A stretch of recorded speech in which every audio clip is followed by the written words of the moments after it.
ঠান্ডা ঠান্ডা দিনে আমি তৈরি করব আদা দিয়ে গরম গরম চা। কি ঠান্ডা পড়েছে, অস্বাভাবিক ঠান্ডা। এই ঠান্ডা একটু চা না হলে কি জমে?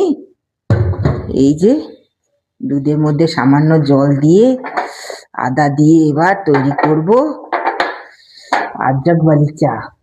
একটু এলাচ দিলে মন্দ হয় না, দেখি যদি হাতের কাছে থাকে তাহলে আমি ঠুকে দিয়ে দেবো, খেতে একটু ভালোই লাগবে। এলাচের সেন্ট, আদার ঝাল, আর এই ঠান্ডা। চা করলে? চা করো, যা ঠান্ডা পড়েছে। আজকে টেম্পারেচার তো 14 ডিগ্রি সেলসিয়াস। ঠান্ডায় চা কনকনে হয়ে, চা তাতে গরম করো। দিলাম একটু এলাচের দানা। এবার চাটাকে আমি ভালো করে এলাচ দিয়ে ফুটতে দেবো।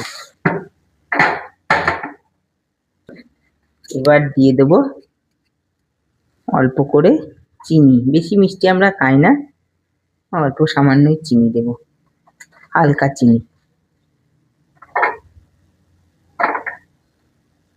চাটা 2 মিনিট ফুটতে, দুধটা 2 মিনিট ফুটতে দেবো। এরপর আমি চা পাতা দেবো। চা পাতা দিয়ে আমি 2 মিনিট মতো ফুটতে দেবো। চায়ের কষটা একটু ভালো করে বেরোক, তবে ভালো লাগবে। তারপর আমি আদা দেবো। গ্রেডারের সাহায্যে আদা গ্রেট করে দিচ্ছি।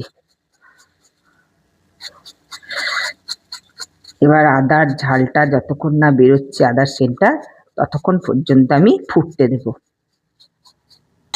এবার চা করছে, দেখো, জিঞ্জার টি। মানে জিঞ্জার মানে আদা, আদার সঙ্গে চা মিক্সড করে জিঞ্জার টি। আমি চাটাকে ভালো করে মিশিয়ে দিলাম।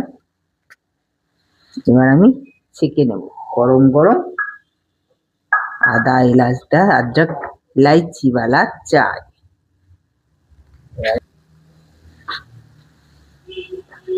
শীতে গরম চা উপভোগ করুন,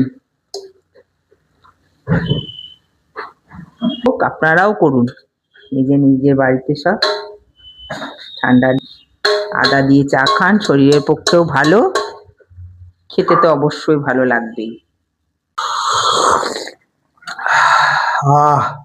দারুণ টেস্টি।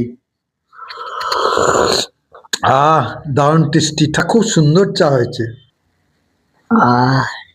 গরম গরম চা দারুণ।